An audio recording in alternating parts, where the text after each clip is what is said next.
What is up, y'all? Welcome back to another episode of Surfing the Stream, where every week we are on a quest to find out what is the greatest movie of all time. I am Matt Primo, joined by Josh Primo. What's up, bitches? This week we're doing, I thought it was a different kind of movie for Josh, more so than me. Very, very interested in hearing his thoughts for this particular movie. We are reviewing Alice Darling. You can find this on Stars as of right now. Super excited to talk about this movie, excuse me. But before we jump into that, if you like what we're doing here and you want to consider supporting us, go to patreon.com/2game. Supporting us there, get you access to our Discord, and that's how you become creators/producer of all of our content. All the links to everything that we have is down below, social media, our merch, as well as the Patreon, all down below. Leave us a comment, like, subscribe, do all that bullshit. Really helps us out, and we would really, really appreciate it. But enough of that. Let's go ahead and jump into this review. Josh and I kind of talked about this just a few minutes ago. Don't feel like this is gonna be long of an episode because regardless of what you think about the movie, there's not a ton here to really discuss. So prepare for a little bit shorter of an episode this week. But let's go ahead and jump into it. The plot: Alice Darling. A young woman trapped in an abusive relationship becomes the unwitting participant in an intervention staged by her two closest friends. Director is Mary Nihi. Probably saying that wrong. Go fuck yourself. It has an unknown budget and it grossed worldwide a whopping $165,000, give or take. It stars That Anna hurts. Kendrick. Now I'm gonna mispronounce all of these names, so I'm just gonna go ahead and just set the table beforehand. Just go ahead and fuck yourself in advance, okay? Kanihito, Kanitio, I don't know. Horn, Charlie Carrick, and Wunmi Mozaklev. I don't know. Go fuck yourself. Like, bruh, we gotta do a better job of picking some movies with some more pronounceable names. All right, Jane Smith. that's what I'm talking about. It has a runtime of 1 hour and 29 minutes, and it was released January 20th, 2023. So this will effectively be in the running for top 10 considerations or the movie awards at the very end of the year. Unfortunately, there are not really any fun facts. I guess, best fun fact, if you want to consider it one, is the fact that Anna Kendrick was allegedly in a relationship kind of like this, and this movie kind of helped her get over all that shit. So I guess explains a lot of how she was able to kind of tap into those emotions and whatnot throughout the movie. But before we jump into what we actually think about the movie, I want to set expectations, okay? Because I think expectations really, really affects how you view and what your opinion is of a movie. When Josh put this up, he didn't put it up for vote. I voted for a genre, and this just so happened to be it. I'm very, very surprised this was even ever a consideration from you. Ever. Like, I you I wanted to tell you, like, you're not gonna like this, bro. Like, this is not your type of movie. Typically, I mean, I don't know what your It, thoughts are right now, but this is not your type of movie. You may want to redraw that, but I was like, you know what? That's gonna be an interesting review, and I kind of want to see it. So go fuck him. He can go fuck that I, himself. you know, it was the whole reason I put it in there because it was like something I would never watch normally. So I was interested to see. Uh, I like Anna Kendrick. I think she's a good actor, and I actually think she's a better singer than she is actor. But that's just my opinion. Yeah, yeah. She has that. What is it called? Like, I want to say Two Girls One Cup, but that's not what it's fucking called. Okay, but Pitch you know, Perfect. the little cup song. Yeah, yeah, yeah, yeah. I can't think of the name of it. Yeah. I will judge you if you know the name of it.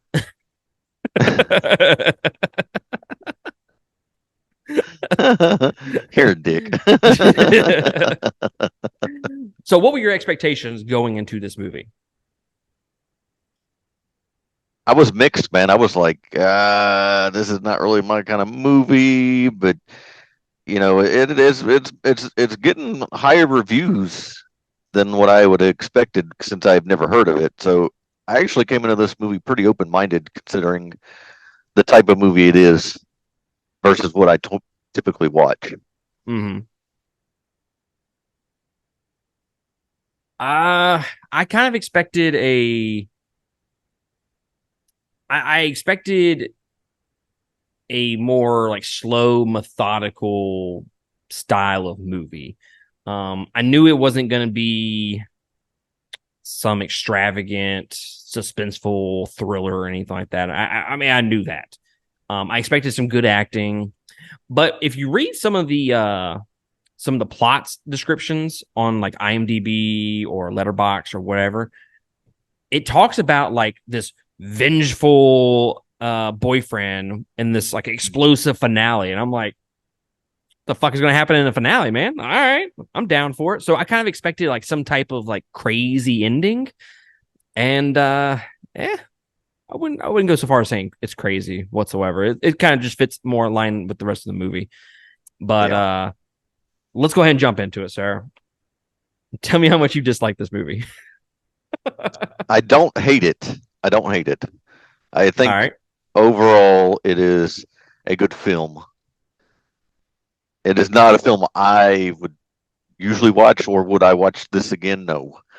But I think the story behind this is pretty incredible, and I felt like the movie did drag in areas, and but I think the acting by Anna Kendrick was freaking phenomenal, and I did think that Simon played a good character, and I liked Woomy, which was Sophie the black chick, but I did not like Tess. I don't think Tess fit into the story very well, and I think they may have missed some chances to get us more invested into Alice and Simon's relationship, and they kind of just missed it. I think those are valid points. I think those are some decent points right there. I liked it. I liked it a lot.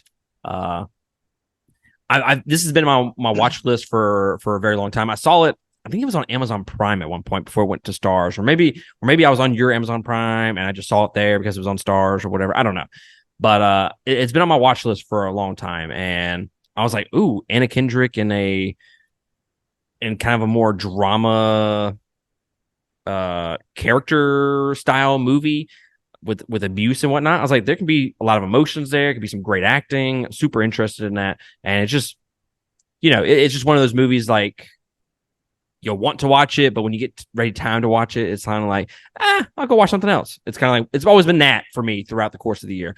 But I'm really glad Yeah, that we reviewed this and I was actually gave it the chance because I do really enjoy this movie, but it's not perfect. I think what Josh said in the fact that it does drag in spots, especially towards the middle, it's kind of like they ran out of things to say in terms of her relationship with her friends. Personally, I think they could have developed that a lot better in the middle of the movie. The plot says they staged an intervention. I don't think that's even what happened. I think that's kind uh, of, I wouldn't say false advertisement, but that's not what happened.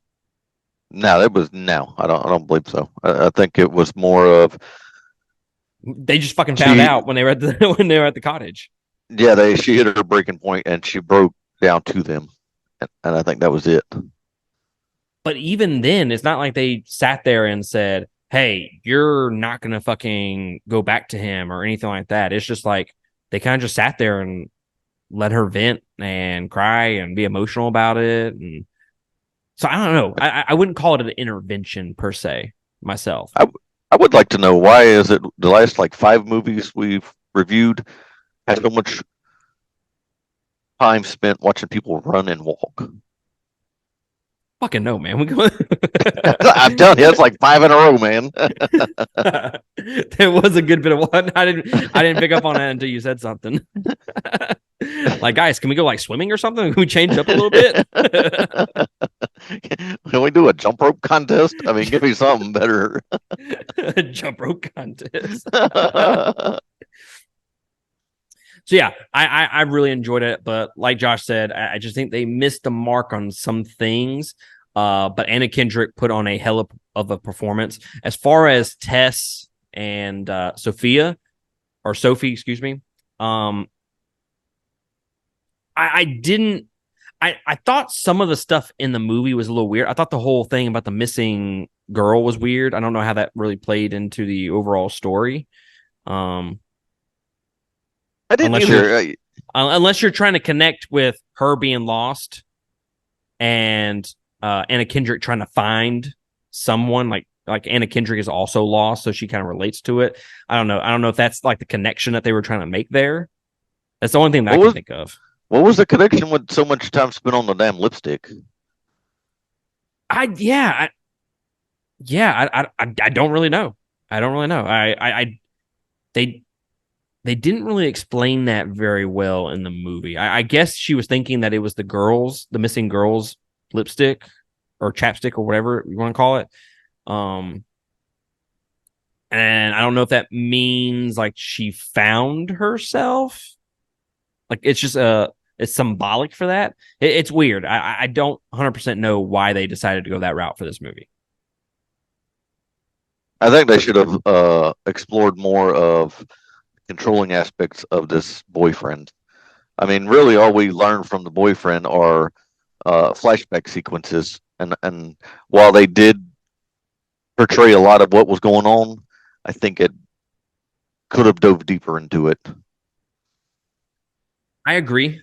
At the very beginning of the movie, when he was like talking to her and whatnot, and she going to the bathroom, fix her hair, put on her makeup and whatnot, and he would just talk to her, I'm like, now, don't go in the comments and fucking castrate me for fucking saying this, okay? I'm not saying I agree with this or anything like that. I'm not saying he's a good guy, but I'm saying you say an abusive relationship, but the first like 10, 15 minutes of the movie, you're like, I mean, is he really that bad? I mean, I don't really know what he's doing right now. Like, I guess I expected more of an abusive relationship in terms Yeah, I of like think physical. yeah, I think it was all mental, but uh, while we're talking about things that don't make sense, is the ending sex scene. I still am confused on that one. Yeah, it was like she was moaning slash crying, but then They're clothed. had clothes on. That dude had a set of blue balls like a motherfucker, I bet. But fuck him, you know? But then it was like she reached peak, and then she was like ashamed. I was so confused on that scene. It was a little strange. And then It was. he's like, we're leaving very early in the morning. I was like, oh, bruh. Like, you're going to have to fucking get out of that situation because he is going to fuck you up when you get home. Yeah, and it built so much tension with him showing up at the cottage, and I don't think that tension paid off. No, and it goes back to the plots that I kind of ran the synopsis that I kind of read about a vengeful. He goes on a vengeance spree or some shit like that, and I'm like, okay, that makes it seem like he's about to go in there and start just punching people left and right, but that's not what happened whatsoever. But I do like the fact that he kind of showed who he truly was in front of them, Yeah, like in front of yeah. the friends. I do like that aspect of it, and it wasn't just like, okay, the friends don't really see it. No, they see firsthand what's going on between them two, and I don't know. I'm a little iffy on that whole last act of where he shows up and you know old Tess is like, you trying to give us mad cow disease? I was like, but I want to bring that up because throughout the entire movie, Sophie is the reserved one. She's the nurturing one. She's the, hey, it's gonna be okay. Hey, it's let's not fight and do all this bullshit, right? She's the nurturing one. Tess is the middle fingers in the air. Nah, fuck you, bitch. The whole fucking time, right? And she's Yeah. very argumentative, and she's drawn to conflict and whatnot uh, with Alice. And then you get to the very end, where he's driving off, and it's Sophie that is breaking the window, and she's telling the dude to go fuck himself, and it's Tess who is not really being the aggressive one in that case. I love that flip flop of both of those characters in that situation, and I thought it was great. I thought it was a good little character arc change for the end. And if you've noticed, Alice never really ever steps up to him or stands up to him until the very end when she says no, but she looks at him, says no, and then she turns around the entire time. Like she's still afraid of him, even though she said no. Like she's afraid of what he's going to do, and she just never faces him.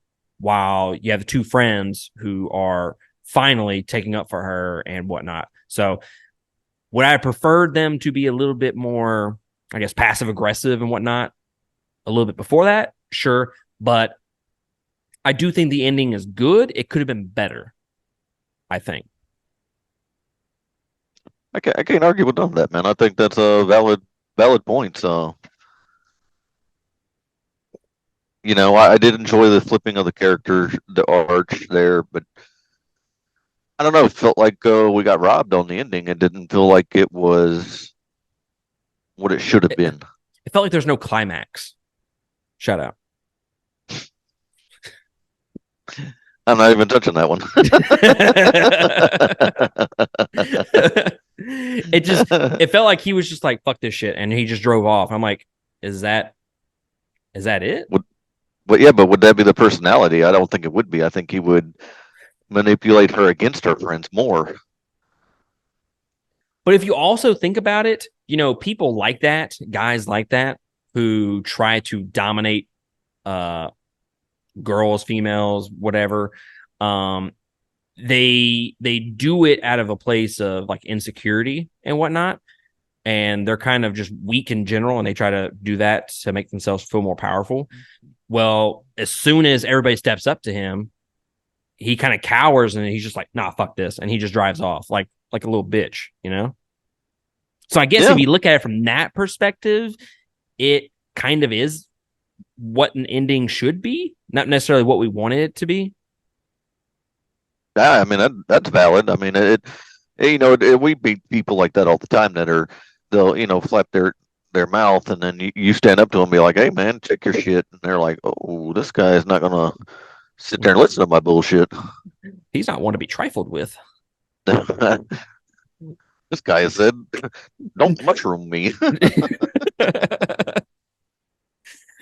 So while we're talking about the ending, because the ending is very there's lots of symbolism and a lot of what's going on towards the end.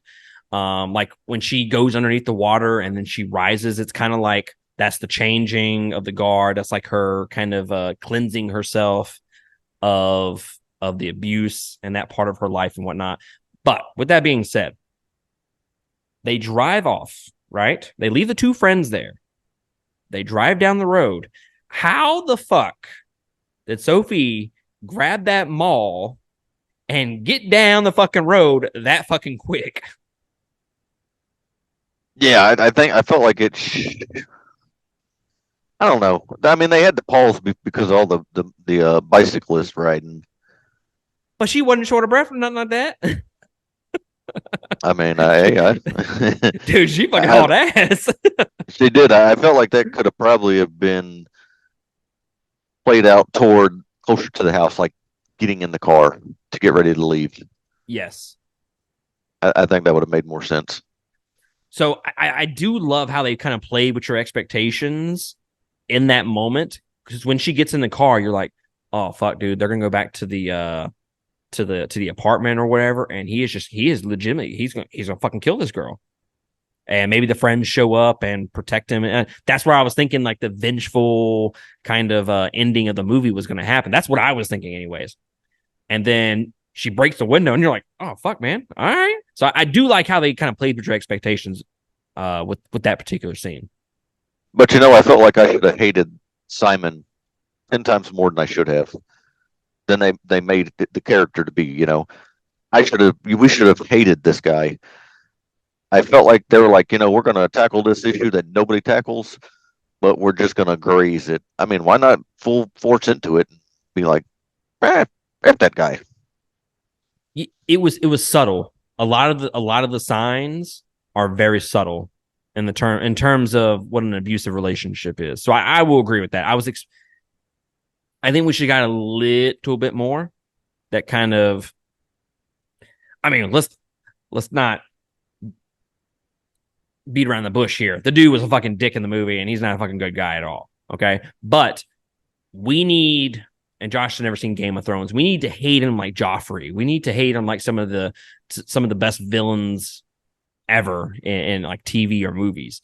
You really need to despise him. And I mean, you hate him, but you don't like loathe him, entirely. So I think they could have done a little bit better job with that.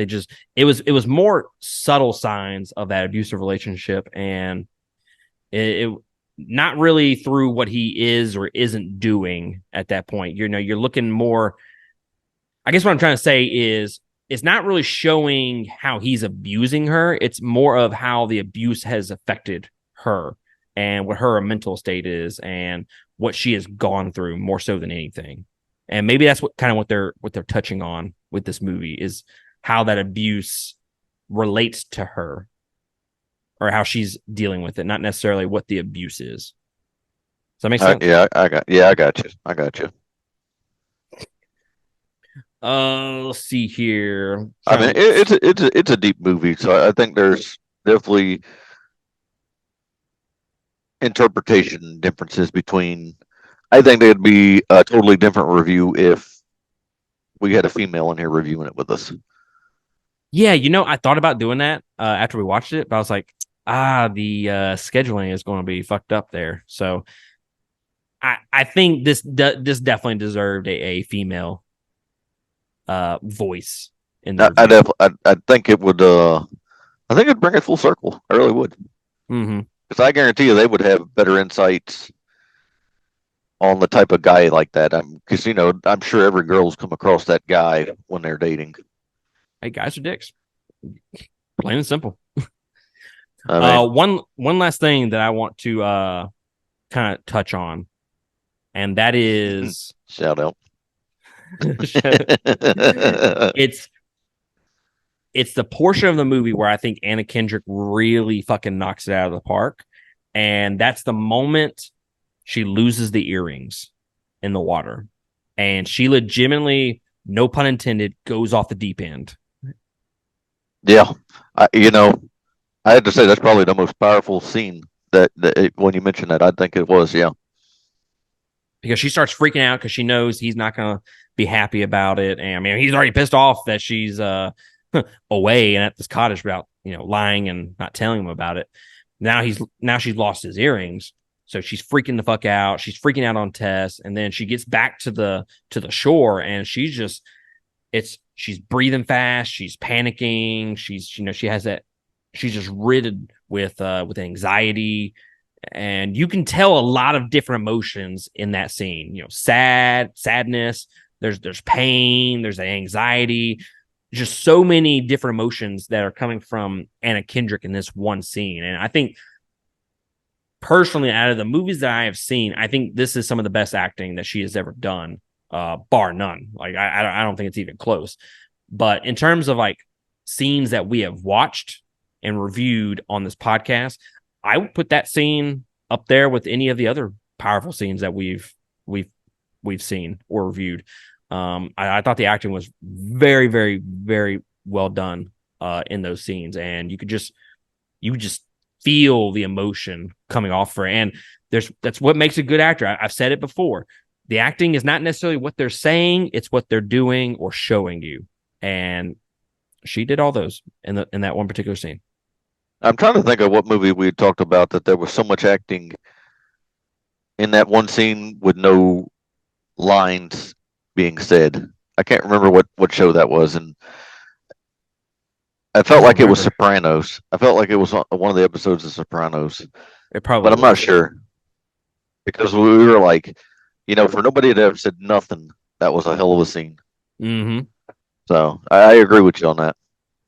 And once that scene happens, it's almost kind of like up to that point, she is reserved. She's not really speaking a whole lot to her friends. She's not really enjoying herself. But it's kind of like that was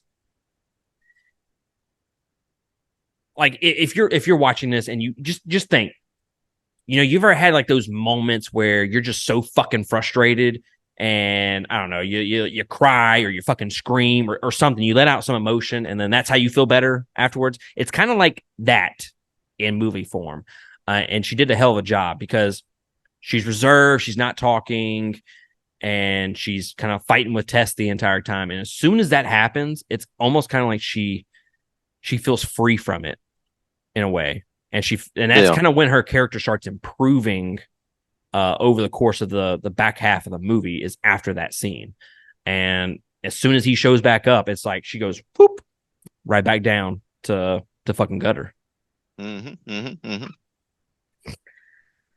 So I've been thinking about the score, and the more I talk about this movie, the more I like it. Um, but I think I'd be remiss if I didn't say that there are some issues with it in terms of the pacing, especially in the middle of the movie. I don't know if they knew what they were trying to, or maybe not necessarily knew what they were trying to connect with. It's just I don't know if they went about it the right way, and that was connecting the missing girl with the overall story, and then at some point it's just like things are just happening, and it's not really furthering the plot whatsoever. It's just scenes essentially with her and her friends. And I don't think it really improves her character, develops that character, or the characters in general. So I'm gonna give it 3.5. I think it's a pretty damn good movie, and it's totally based on whether you like these types of movies, on whether I would recommend it to you. If I had watched this movie without doing the review, if I'd watched this movie, I would 100% not recommend this to Josh. Like I No. just know for a fact this like would not be his typical movie that he would enjoy. But if you like great acting, if you like powerful emotional scenes, if you're a female and you want a fucking tearjerker, I'm sure this will be right up your alley. Um, so yeah, I give it 3.5 stars. This is definitely going to be in contention for the top 10 at the end of the year, maybe even an award or two. I don't know. So what do you think, Josh? Uh, Man, I'm kind of speechless because I almost agree with you 100%, and I give it a 3.5 for pretty much the same reasons. And I find it amazing that we're so, I don't know, like on the same wavelength on this movie, and usually we never are. We never agree. I mean, I believe this is the first time in 3 years we've agreed on the problems and the successes of the movie. We didn't argue at all. This is easy. I mean, I felt like we cheated the listeners. There's no arguments today. Right? They're like, what the? I didn't come here for y'all to fucking agree on everything. Exactly. False advertisement. Because usually we're on the opposite ends of the spectrum on everything. But I you, can't fault anything you said. I mean, it's exactly the way I feel on it. yeah, man. I was surprised. I watched it last night at work, and I was just surprised with like how invested I became into the movie. Honestly, I thought I was gonna like it. I didn't think I was gonna like it as much as I did. If I'm gonna be completely honest. Yeah, after I'd watched it a couple of days before you, and I was like, I'm Matt likes this dialogue heavy stuff, so I was curious to what you thought of it, and it really surprises me that we're so in line on our thoughts on this movie. Hey, that just means we're right. I mean, I'm always right. Are you now? You sure about Roll Tide. that? Roll Tide. I wonder if they're losing right now. Roll Tide. No, I hope so. But guys, that is going to be it from us. Leave us a comment down below. Whether you have seen this movie, you want to see it, your opinions, thoughts, whatever the case is. Like, subscribe, do all that bullshit. And again, all the links down below as well. And we would love your support.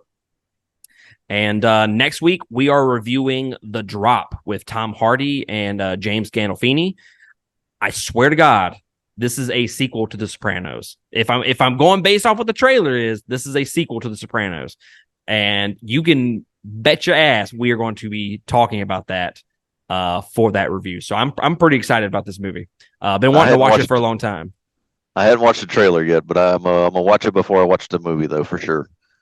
Yeah, watch it when you get off of here, and let me know if you think it's because he talks about being in position of power. You know, people respected me before, and I'm like, oh hell, it sounds like The Sopranos, and he just went into hiding or something.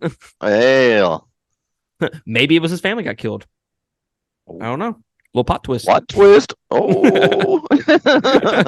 Yeah, super excited to watch that movie. Y'all go check it out before we do the review. And we will catch y'all next week on another episode. Laters. Later.